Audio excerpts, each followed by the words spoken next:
आज हम सब गास प्रमेय के तृतीय अनुप्रयोग या अथवा तीसरे अनुप्रयोग के बारे में अध्ययन करेंगे। देखिए कौन सा अध्ययन करना क्या कौन सी टॉपिक है, इस पर हम बात कर रहे हैं। एक समान आवेशित कुचालक गोले के कारण वैद्युत क्षेत्र की तीव्रता electric field intensity due to uniformly distribution of charge non conducting sphere.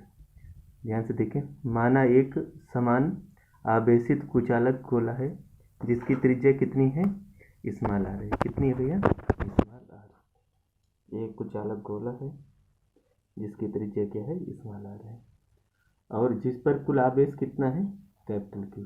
कितना आवेश है, कैपिटल क्यू। तथा आयतनात्मक आवेश घनत्व या आयतनीय आवेश घनत्व जो है, वॉल्यूम चार्ज डेंसिटी, वो रो है, और रो बराबर क्या होता है, क्यू बटा v, q upon 4/3 pi r q. क्योंकि इस संपूर्ण गोले के अंदर आवेश एक समान रूप से वितरित है। अब आगे हम बात करते हैं। हम सबको गोले के भीतर विद्युत क्षेत्र की तीव्रता ज्ञात करना है, गोले की सतह पर ज्ञात करना है, गोले के बाहरी बिंदु पर विद्युत क्षेत्र की तीव्रता ज्ञात करनी है। आगे हम बात करते हैं, माना आंतरिक बिंदु P पर विद्युत क्षेत्र की तीव्रता। ये देखें, एक ये जो ब्लू लाइन वाला जो गोला है वह मेरा वास्तविक गोला है। जो रेड वाला गोला है वही गासी पृष्ठ है या गासी गोला है जिसके बिंदु P पर विद्युत क्षेत्र की तीव्रता में ज्ञात करनी है। क्योंकि हम देख रहे हैं यहाँ पर क्या है, कौन सा आवेश एक समान रूप से वितरित है, धनावेश है। धनावेश आवेश के कारण विद्युत क्षेत्र की तीव्रता की दिशा क्या होती है, रेडियली आउटवर्ड, त्रिज्यीय बाहर की तरफ। तथा जो P बिंदु पर एक छोटा सा अल्प हम लोग क्षेत्रफल ले रहे हैं ds1, उसकी भी दिशा क्या है, अभिलंबवत बाहर की तरफ। अतः बिंदु P से गुजरने वाला कुल विद्युत फ्लक्स गास प्रमेय के अनुसार क्या हो जाएगा, E ds1 equal to q enclosed upon epsilon naught. तो क्या हो जाएगा, फिर हम लोग क्या लिखेंगे, E, चूँकि हमें पता है A डॉट B का मान क्या होता है, ए बी कास थीटा, जहाँ पर A और B क्या है, परिमाण है। E का परिमाण E हो गया और ds1 का ds1, और इनके बीच एंगल क्या है, cos 0 डिग्री। तो क्या हो गया, Q enclosed upon epsilon naught. अब हम जानते हैं चूँकि चार्ज घनत्व क्या है, आयतनात्मक चार्ज घनत्व रो है, तो कितना वॉल्यूम में हमें चार्ज निकालना है, कितना, तो उत्तर आएगा जो गासी पृष्ठ हम लोग माने हैं r x त्रिज्या की, उसके अंदर कुल कितना आवेश है। तो अधिकतम जो आवेश होगा वह क्या हो जाएगा, रो इंटू स्मॉल वी, या रो इंटू 4/3 पाई एक्स क्यूब, ये हमने लिख दिया। E इंटू क्या होगा, ds1। अब ds1 का क्षेत्रफल क्या होगा, जो मेरा x त्रिज्या का ये जो गोलीय पृष्ठ है इसका संपूर्ण पृष्ठीय क्षेत्रफल कितना होगा, उत्तर आ जाएगा। हम 4πr² जानते हैं, उसी आधार पर ये क्या हो जाएगा, 4πx²। इधर क्या गया, 4πx², इधर क्या हो गया, रो इंटू 4/3 पाई एक्स क्यूब। अब देखें 4π भैया कट गया, 4π x² से x की कट जाएगा, बच क्या जाएगा, x। तो E बराबर क्या हो जाएगा, रो x अपान 3 एप्सिलॉन नॉट। क्या बच गया, रो x अपान 3 एप्सिलॉन नॉट। रो को हम लोग क्या लिख सकते थे, Q अपान 4π r 4 अपान 3 r क्यूब होना चाहिए,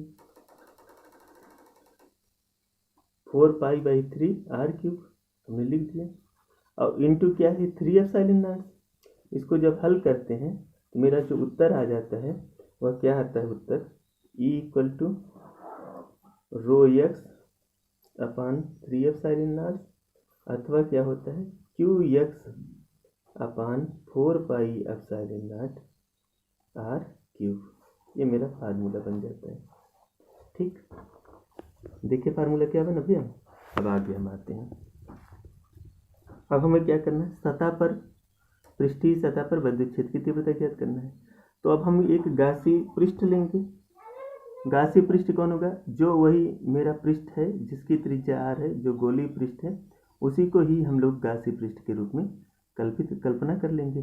तो यहाँ पर क्षेत्रफल क्या है, ds2 है। E डॉट ds2 बराबर क्या हो जाएगा, गास प्रमेय के अनुसार किसी बद्ध माध्यम से गुजरने वाला संपूर्ण वैद्युत फ्लक्स उस बद्ध माध्यम के अंदर उपस्थित कुल आवेशों का साइलेंट टाइम्स होता है। तो अब हम लोग लिख दिए E dot d s two, फिर यहाँ पर डॉट प्रोडक्ट को हम लोग एक्सप्लेन करेंगे। तो क्या देगा, E into d s two cos 0 degree q upon epsilon time. अब यहाँ पर फिर प्रश्न उठा क्यों कास 0 ले लिए, क्योंकि धन आवेश के कारण जो विद्युत क्षेत्र की तीव्रता होती है उसकी दिशा त्रिज्यीय बाहर की तरफ होती है, और जो डी एस टू मेरा क्षेत्रफल है ये भी अभिलंबवत बाहर की तरफ है, अर्थात दोनों के बीच का कोण जो है वो कितना हो गया, 0 डिग्री। अब हम लिख लिए ई आ गया, और जो डी एस टू का क्षेत्रफल क्या होगा, इसकी त्रिज्या आर है, आर त्रिज्या के गोले का पृष्ठीय क्षेत्रफल जो होता है 4πr² होता है, और जो कुल आवेश कितना है क्यू होगा, और इसका मान क्या हो गया एप्सिलॉन नॉट, क्या आ गया क्यू अपान एप्सिलॉन नॉट। तो ये बराबर क्या आ गया 1/4πε0 क्यू अपान r²। हम सब जानते हैं कोई जो बिंदु आवेश होता है उसके द्वारा विद्युत क्षेत्र की तीव्रता का फार्मूला होता है 1/4πε0 क्यू अपान r²। और किसी गोली कोष के द्वारा भी यही होता है, किसी ठोस गोले आवेशित गोले के कारण भी यही होता है, तथा कोई एक समान रूप से आवेशित कुचालक गोले के कारण भी विद्युत क्षेत्र की तीव्रता का फार्मूला सेम है, वही है। अब आगे हम बात करते हैं, बाह्य बिंदु पर विद्युत क्षेत्र की तीव्रता ज्ञात करनी है। अगर बाह्य बिंदु पर विद्युत क्षेत्र की तीव्रता ज्ञात करनी है तो हम लोग बाह्य बिंदु पर एक गासी पृष्ठ मानेंगे। देखें ये जो बड़ा वाला गोला है ये मेरा क्या है, एक गासी पृष्ठ है। कैसा गासी पृष्ठ है, गोली सममित गासी पृष्ठ है। इसके बिंदु टी पे हमें विद्युत क्षेत्र की तीव्रता ज्ञात करनी है। टी की दूरी केंद्र से कितनी है, कैपिटल आर है। तो हम टी पर एक छोटा सा एक पृष्ठ लेते हैं जिसका नाम है ds3। क्योंकि हम जानते हैं यहाँ पर धनावेश है, धनावेश के कारण जो विद्युत क्षेत्र तीव्रता होगी त्रिज्यीय बाहर की तरफ होगी, तथा इस पृष्ठ के द्वारा जो दिशा होगी वह भी अभिलंबवत बाहर की तरफ होगी। तो ये दोनों एक दूसरे से क्या है, समांतर है, या इनके बीच का कोण क्या है, 0 है।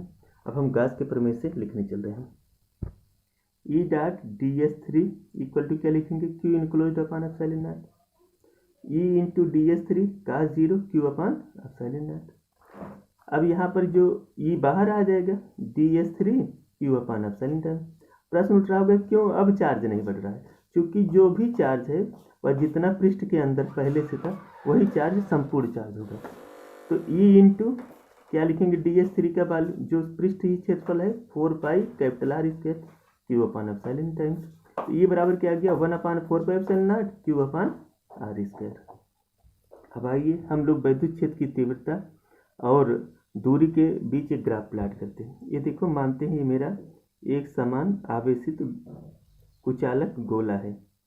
तो इस गोले के अंदर हमने देखा क्या होता है, विद्युत क्षेत्र की तीव्रता क्या होती है, x के समानुपाती होता है। अर्थात केंद्र पर विद्युत क्षेत्र की तीव्रता तो शून्य होगी, परंतु जैसे जैसे केंद्र से हम लोग आगे बढ़ेंगे वैसे वैसे विद्युत क्षेत्र की तीव्रता बढ़ेगी, और सतह पे जाकर विद्युत क्षेत्र की तीव्रता सर्वाधिक हो जाती है। और वो सर्वाधिक मान क्या होता है, E equal to 1/4πε0 q upon r²। तथा बाहर जब हम जाते हैं तो फिर विद्युत क्षेत्र की तीव्रता घटती है, इनवर्स स्क्वायर नियम का पालन करती है। धन्यवाद। वीडियो पसंद आया हो तो लाइक, सब्सक्राइब और शेयर करना ना भूलें। थैंक यू भैया।